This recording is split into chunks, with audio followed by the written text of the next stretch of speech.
Hello दोस्तों, हमारे YouTube channel आलोक विद्याकुल में आप लोग का स्वागत है। देखिए, आज हम कक्षा 10वीं का जो सोशल साइंस होता है, सोशल साइंस का ऑब्जेक्टिव हम 25 ऑब्जेक्टिव लेकर आए हैं, जो कि आपको बोर्ड एग्जाम 2024 के लिए इम्पोर्टेंट होगा। तो आप इसको अच्छे से समझिए और वीडियो को स्किप मत कीजिए, वीडियो को पूरा अंत तक देखिएगा। आपको जो भी क्वेश्चन हम बता रहे हैं आपको बहुत हेल्पफुल होगा। आपको ऑब्जेक्टिव क्वेश्चन जो कि आपको 40 नंबर का आता है, उसमें 40 में से 40 आप आराम से टिकअप कर सकते हैं। तो अगर आप चाहते हैं कि हम पूरा वीडियो अंत तक देखेंगे तभी आपको 40 में 40 टिकअप हो सकता है। तो आप ज़रूर वीडियो के अंत तक बने रहें। अगर वीडियो पे नए हैं तो हमारे चैनल को सब्सक्राइब कर लीजिए ऑल नोटिफिकेशन में करके, ताकि और भी अपडेट वीडियो अगर जैसे आपको यूट्यूब पे हम डालें तो आपको सबसे पहले आपका नोटिफिकेशन पहुंच जाएगा। तो चलिए हम क्वेश्चन पे चलते हैं बच्चों। तो आप लोग ज़रूर समझिए। और एक बात बता रहे बच्चों कि अगर आपको कोई भी क्वेश्चन है या तो कोई भी डाउट है तो आप हमें कमेंट बॉक्स में बता सकते हैं, या तो आपका कोई भी मैथ हो या साइंस हो, कोई भी चैप्टर का अगर आप वीडियो चाहते हैं तो आप हमें कमेंट बॉक्स में ज़रूर प्रतिक्रिया दें। तो क्वेश्चन पे चलते हैं। ये जो भी क्वेश्चन हम आपको आज बताने वाले हैं, जो कि आपको बोर्ड एग्जाम के लिए बहुत इंपॉर्टेंट होगा, तो आप लोग आराम से इसको समझ सकते हैं कि आखिर क्वेश्चन क्यों है। आपको 4 ऑप्शन नहीं, आपको ऑप्शन नहीं है, बस डायरेक्ट आंसर बता रहे हैं, इसलिए कि आप लोग आराम से याद कर सकते हैं। तो चलिए अब हम क्वेश्चन पे ही चलते हैं। क्वेश्चन सबसे प्रथम है, ये सोशल साइंस का है। इतना बात आप लोग समझ रहे होंगे कि ये सोशल साइंस का ऑब्जेक्टिव है, जो कि हम आपको हर एक वीडियो में 25 ऑब्जेक्टिव बताते हैं। तो आप लोग जरूर अंत तक जरूर बने रहिएगा, ठीक है। सबसे पहला है कि वर्तमान करा है कि वर्तमान में भारत में कितने केंद्र शासित प्रदेश है। ये भी क्वेश्चन आपको पूछ लिया जाता है। तो केंद्रीय शासित प्रदेश कितना है? 8 है, ठीक है। दूसरा है कि बिहार में पंचायती राज का स्वरूप क्या है। तो बिहार में पंचायती राज का स्वरूप आपको 4 ऑप्शन दिया हुआ रहेगा। पहला में ग्राम पंचायत दिया हुआ रहेगा कि ग्राम पंचायत, जिसका प्रतिनिधित्व कौन करता है? मुखिया होता है।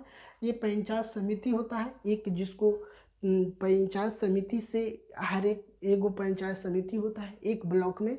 तो अगर वैसा ही ब्लॉक से मतलब एक ब्लॉक में 10 गो पंचायत रहता है, या तो 5 गो या तो 6 गो, उसको एक एक पंचायत में एक पंचायत समिति होता है, जिससे चुनाव करके प्रमुख बनाया जाता है, ठीक है। पंचायत समिति से जो व्यक्ति जीत जाता है उसी को पंचायत समिति ही वोट करके एक को प्रमुख बनाया जाता है, ठीक है। एक होता है जिला परिषद। तो एक जिला में 2 गो होता है जिला परिषद, एक होता है पूर्वी, एक होता है पश्चिमी, मतलब जो 2 गो जिला परिषद होता है। तो ग्राम पंचायत का स्वरूप की बात करें तो ग्राम पंचायत भी होता है, पंचायत समिति भी होता है, जिला परिषद भी होता है, ठीक है। अब हम कहते हैं, ये क्वेश्चन मेरा है कि 17वीं लोकसभा चुनाव में महिलाओं की संख्या कितनी थी। तो बात कर लेते हैं कि 16वीं लोकसभा चुनाव जो कि अभी हाल फिलहाल में हुआ था, उसको हमें 78 गो महिला जीती थी। जो लोकसभा में जीती थी तो 78 महिलाएं जीती थी, ठीक है। तो अब बात कर लेते हैं कि गठबंधन की सरकार की पकड़ प्रशासन पर कैसी है। तो गठबंधन की पकड़ प्रशासन पर ढीली है। तो ढीली क्यों कहें? तो ढीली इसलिए कह सकते हैं कि अपराध का ज़्यादा होना, या तो कोई भी परीक्षा होता है उसका क्वेश्चन रद्द होना, वायरल होना, यही पकड़ प्रशासन पर क्या है? तो ढील है, ठीक है। ये बात आप लोग समझ गए होंगे। अब कह रहा है कि भारत में सर्वोच्च न्यायालय के मुख्य न्यायाधीश की नियुक्ति कौन करता है। अब बात ये को आता है कि भारत के जो मुख्य न्यायाधीश होता है, जो कि कोर्ट में जज होते हैं, उनका नियुक्ति कौन करता है। मतलब उनको नियुक्ति कहने का मतलब कि उनको शपथ कौन दिलाता है। तो उनको शपथ राष्ट्रपति दिलाते हैं, ठीक है। उनको शपथ कौन दिलाते हैं? राष्ट्रपति दिलाते हैं। अब आता है कि भारतीय योजना आयोग के प्रथम अध्यक्ष कौन थे। इसमें 2 क्वेश्चन आप लोग ध्यान से समझिएगा कि कह रहा है कि भारतीय योजना आयोग का प्रथम अध्यक्ष कौन थे। तो जो सबसे पहले प्रधानमंत्री होंगे वही योजना आयोग के प्रथम अध्यक्ष होंगे। तो प्रथम प्रधानमंत्री कौन थे? पंडित जवाहरलाल नेहरू थे। अगर बात किया जाए कि वर्तमान में योजना आयोग के अध्यक्ष कौन है, तो वर्तमान में योजना आयोग का अध्यक्ष प्रधानमंत्री श्री नरेंद्र मोदी होंगे, ठीक है। अब ये पूछ रहा है कि भारतीय योजना आयोग के प्रथम अध्यक्ष कौन थे। तो पंडित जवाहरलाल नेहरू होंगे। अगर बात किया जाए कि वर्तमान के योजना आयोग के अध्यक्ष कौन होते हैं, तो प्रधानमंत्री। अगर जो भी वर्तमान में रहेंगे उसी को हम बोलेंगे योजना आयोग के अध्यक्ष। ठीक है, अब मेरा नेक्स्ट क्वेश्चन है कि किस राज्य में खनिज तेल का विशाल भंडार है। तो किस राज्य में खनिज तेल का विशाल भंडार है, तो आसाम में है। कहाँ पे है? आसाम में है। ये भी क्वेश्चन आपको पूछा जाता है। तो देखिए ये भी अब एक नेक्स्ट क्वेश्चन है कि रेशम का उद्योग का प्रसिद्ध केंद्र कहाँ है। बिहार की बात कर लेते हैं, तो बिहार में रेशम का उद्योग का प्रसिद्ध केंद्र कहाँ है, तो भागलपुर में है। कहाँ है? भागलपुर में है। ठीक है, अब यहाँ पे आते हैं कि बिहार में सबसे कम वर्षा किस जिला में होता है। तो बिहार की बात करते हैं, तो बिहार में सबसे कम वर्षा, मतलब सबसे कम वर्षा कहाँ होता है, तो बक्सर में होता है। ठीक है, ये भी क्वेश्चन आपको इम्पोर्टेंट होगा, ये भी समझ गए होंगे। तो देखिए निम्नलिखित में से कौन दलित प्रथन के कार्यक्रम से संबंधित नहीं है, तो दलित सेना को गठन करना। ठीक है, अब मेरा नेक्स्ट क्वेश्चन आता है कि भारत में पहली बार केंद्र में गैर कांग्रेसी सरकार कब बनी थी। कहने का मतलब है कि भारत में पहली बार गैर कांग्रेसी सरकार कब बनी थी, तो कब बनी थी? 1977 में बनी थी, है ना। इसको हम ऑप्शन मारेंगे कहाँ? 1977 में। अब मेरा नेक्स्ट क्वेश्चन है कि किनके नेतृत्व में 1977 में जनता पार्टी की सरकार का गठन हुआ था, तो कौन है? मुर्जाभाई देसाई के सरकार में। किनके? तो मुर्जाभाई देसाई के जब सरकार था तब जनता पार्टी का 1977 में जनता पार्टी के क्या हुआ था? गठन हुआ था। ठीक है, अब नेक्स्ट क्वेश्चन है कि भारत की राजधानी है कहाँ पे है? आपको ऑप्शन में दिया हुआ रहेगा पटना, नई दिल्ली, पंजाब, लुधियाना, जो भी दिया हुआ रहेगा।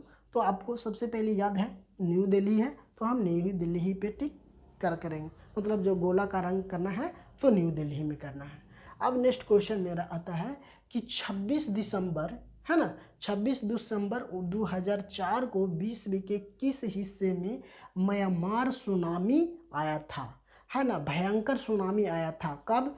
कि 26 दिसंबर 2004 को, 26 दिसंबर क्या है? 26 दिसंबर 2004 को विश्व के किस हिस्से में भयंकर सुनामी आया था, तो बंगाल की खाड़ी में आया था। कहाँ पे? ऑप्शन है बंगाल की खाड़ी। अब मेरा नेक्स्ट है कि भारत का सबसे पूर्वी राज्य कौन है। बात करते हैं, पूछा जाएगा आपको क्वेश्चन में कि भारत के पूर्वी, है ना, भारत का सबसे पूर्वी राज्य कौन है, तो अरुणाचल प्रदेश है। कौन है? अरुणाचल प्रदेश है। हमारी भारत का सबसे पूर्वी, मतलब पूर्वी राज्य कौन है, तो हम अरुणाचल प्रदेश मारेंगे। अब मेरा नेक्स्ट क्वेश्चन है कि निम्नलिखित में से कौन आर्थिक आधारभूत संरचना का घटक है, तो वित्तीय। क्या है? वित्तीय है। कौन है? कि वित्तीय है। तो हम इसको कौन मारेंगे कि हमको वित्तीय होगा। ठीक है, अब नेक्स्ट क्वेश्चन है कि जर्मनी का एकीकरण कब पूरा हुआ था। जर्मनी का एकीकरण कब पूरा हुआ था? 1871 ईस्वी में। ठीक है, इसको हम क्या मारेंगे? 1871 ईस्वी। अब मेरा नेक्स्ट क्वेश्चन है कि निम्नलिखित में कौन हमारे रहने सहने के स्तर को प्रभावित करता है, तो प्रति व्यक्ति आय। मतलब कि अगर व्यक्ति ज़्यादा होगा तो आय कम होगा। अगर मान लीजिए रोजगार कम है और व्यक्ति ज़्यादा है तो आय जायज़ सी बात है कि कम ही होगा। ठीक है, अब मेरा नेक्स्ट क्वेश्चन है कि आर्थिक व्यवस्था के किस क्षेत्र से हरित क्रांति संबंधित है। तो कहने का मतलब पहले समझिए क्वेश्चन कह रहा है आर्थिक व्यवस्था के किस क्षेत्र से हरित क्रांति संबंधित है, तो प्राथमिक क्षेत्र से। किससे? प्राथमिक क्षेत्र से है। ठीक है, अब नेक्स्ट क्वेश्चन है कि गांधी जी ने सत्याग्रह पहला प्रयोग कहाँ किया था। मतलब कि क्वेश्चन ये भी ऐसा भी पूछा जा सकता है कि गांधी जी सबसे प्रथम बार सत्याग्रह कहाँ से स्टार्ट किए थे, तो आपको चंपारण से। कहाँ से? चंपारण से। या तो क्वेश्चन ये भी आपको पूछ ले जाएगा कि गांधी जी ने सत्याग्रह सबसे पहले कौन राज्य से स्टार्ट किए थे, तो बिहार से। तो बिहार के किस जिला से, तो चंपारण से। कहाँ से? चंपारण से। ठीक है, अब हम क्वेश्चन इस नेक्स्ट की बात कर लेते हैं। ऑल इंडिया ट्रेड यूनियन की स्थापना किस वर्ष हुई थी? कहने का मतलब है ऑल इंडिया ट्रेड यूनियन की स्थापना किस वर्ष हुई थी? तो हमको 1920 में हुई थी। कब हुई थी? 1920 में। अब नेक्स्ट क्वेश्चन है कि बिहार की किस नदी की उत्पत्ति अमरकंटक से हुई है? ठीक है, कह रहा है बिहार की किस नदी की उत्पत्ति अमरकंटक से हुई है? तो सोन नदी को। कहाँ? किस नदी को? तो सोन नदी को हुआ था। ठीक है, अब मेरा नेक्स्ट क्वेश्चन है कि भारत का सबसे बड़ा रेलवे क्षेत्र कौन है? भारत का सबसे बड़ा रेलवे क्षेत्र कौन है? तो उत्तर रेलवे क्षेत्र। कौन है? उत्तर रेलवे क्षेत्र। आपको जो भी हम क्वेश्चन यहाँ सोशल साइंस का बताए हैं वो इम्पॉर्टेंट है, आपको बोर्ड एग्जाम के लिए बहुत ज़्यादा जो है। तो आप लोग 1 से 2 बार वीडियो को देखेगा तो आपको ज़रूर समझ में आ जाएगा, मतलब याद हो जाएगा। और प्लस में अगर आप वीडियो चाहते हैं तो आप हमें कमेंट बॉक्स में ज़रूर बताएं। अब चलिए देखिए नेक्स्ट क्वेश्चन है, सिंघाली किस देश की राज्य भाषा घोषित किया गया है? तो श्रीलंका को। किस भाषा को? सिंघाली किस देश की राज्य भाषा को घोषित किया गया है? तो श्रीलंका को। अब मेरा नेक्स्ट क्वेश्चन है कि बिहार को पृथ्वीकरण राज्य का दर्जा कब दिया गया था? 1912 में। 1912 में कब? कि जब बंगाल और बिहार का विभाजन हुआ था तब दिया गया था। तो अगर पूछ लिया जाएगा ये भी क्वेश्चन कि बंगाल से बिहार विभाजन कब हुआ था, तो आपको मार देना है कब? 1912। अगर पूछ लिया जाएगा ये भी क्वेश्चन कि बिहार और झारखंड का बंटवारा कब हुआ था, तो 2002 में हुआ था। ठीक है, अब मेरा नेक्स्ट है कि आधुनिक शहर सबसे पहले कहाँ बसने का शुरू किए थे? तो इंग्लैंड में। कहाँ? इंग्लैंड में। जितना भी आपको क्वेश्चन हम बताए हैं आपको बोर्ड एग्जाम 2024 के लिए आप लोगों को इम्पॉर्टेंट होगा, तो आप वीडियो के अंत तक ज़रूर बने रहिएगा। अब वीडियो को 1 से 2 बार ज़रूर देखेगा, आपको याद हो जाएगा। प्लस में और बता रहे हैं कि जो भी अगर आप वीडियो चाहते हैं तो आप हमें कमेंट बॉक्स में ज़रूर बताएं। अगर वीडियो पे नए हैं तो हमारे चैनल को ज़रूर सब्सक्राइब कर लीजिए ऑल नोटिफिकेशन में करके, ताकि और आने वाला वीडियो का नोटिफिकेशन सबसे पहले आप तक पहुंच सके। तो थैंक यू दोस्तों, फिर मिलते हैं नेक्स्ट क्लास में।